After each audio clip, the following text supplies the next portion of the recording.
Bonjour, je m'appelle Charlotte, j'ai été diplômée en 2009 des Beaux-Arts de Paris et aujourd'hui j'ai deux casquettes puisque je suis à la fois artiste peintre et j'enseigne aussi dans une école que j'ai montée avec des amis qui est donc un atelier privé de dessin et peinture dans lequel on reçoit des élèves en cours du soir, en stage pendant les vacances et en formation courte le week-end.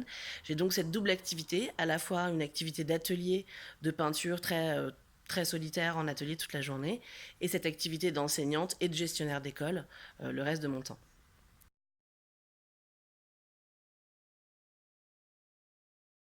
En plus donc de cette double casquette professionnelle, j'ai aussi une vie de famille dans laquelle je suis très investie, puisque j'ai trois enfants. Voilà, donc la situation avant d'appeler Alex, c'est que j'étais totalement débordée, toujours à courir après le temps, toujours aussi à courir après l'argent. Donc d'un côté, la pratique artistique, qui est un temps très lent de réalisation, qui se mesure pas en efficacité et en on va dire, qui n'est pas pragmatique comme activité.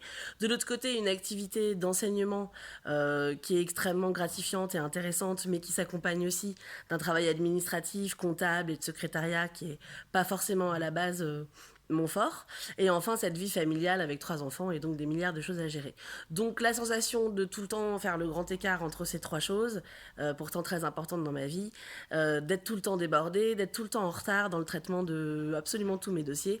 Et donc j'avais vraiment la sensation qu'il fallait que les choses changent et s'améliorent pour que je gagne davantage en sérénité et que je sois beaucoup plus efficace dans mon travail.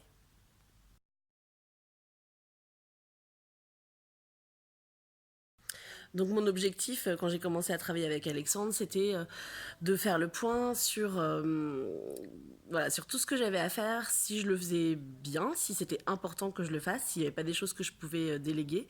Donc c'était à la fois un point sur ce qui était vraiment prioritaire et important pour moi, ce qui me parasitait, ce qui me freinait dans mon travail, ce qui me freinait aussi dans mon développement. Donc on a commencé par faire une liste extrêmement concrète de tout ce que j'avais à faire, de tout le temps que ça me prenait et des possibilités que j'avais éventuellement de les automatiser ou de mieux les organiser. Mon objectif, c'était, au bout de cette semaine, d'avoir réduit considérablement ma to-do list, d'être mieux organisée, d'être plus sereine quant à l'évolution de mon travail, d'avoir une meilleure sensation de ce que je devais faire chaque semaine et donc de pas non plus procrastiner en reportant les choses. C'est un peu mon fort de procrastiner sur les dossiers qui m'intéressent les moins. Donc de faire un point global sur l'organisation de mon travail.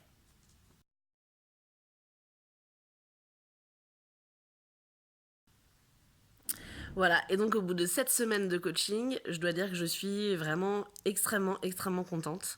En fait, j'ai changé énormément de choses dans mon organisation. J'ai l'impression d'avoir la tête plus claire sur les développements qui me font vibrer et les projets qui me font vibrer, d'avoir une idée plus claire de comment je peux les atteindre. Mais je suis aussi vraiment beaucoup mieux organisée dans mon travail. J'ai automatisé un certain nombre de choses qui me font gagner un temps juste incroyable. J'ai automatisé une très grosse partie de mon secrétariat en passant par des plateformes de réservation. J'ai changé totalement la manière d'agencer mon agenda. Je travaille de manière à avancer sur toutes les catégories importantes de mon travail sans procrastiner et en même temps en faisant mieux le tri sur ce qui est prioritaire. Donc j'ai la sensation d'avoir la tête vraiment plus au clair, mais aussi d'avoir gagné énormément de temps.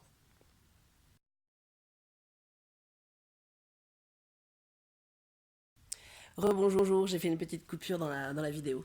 Alors, un autre sujet qui était vraiment important et dont on a beaucoup parlé avec Alexandre, c'était la question du développement. Voilà, moi j'avais un peu des a priori, c'est-à-dire que je me disais que clairement, une entreprise qui n'est pas dynamique et qui n'a pas de projet de développement finit par stagner, à se décomposer. Donc j'étais persuadée qu'il fallait absolument développer.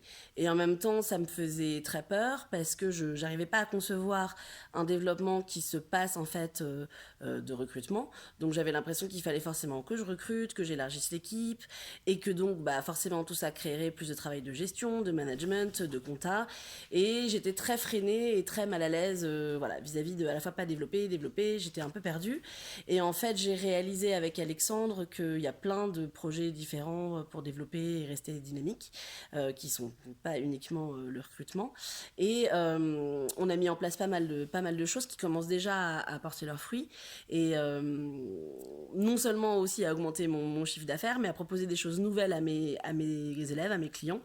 Donc une sorte de coaching vraiment sur mesure par rapport à ce sujet-là et des solutions sur mesure adaptées à mon équilibre, donc entre ces différentes casquettes et au projet même et à l'identité même de mon école.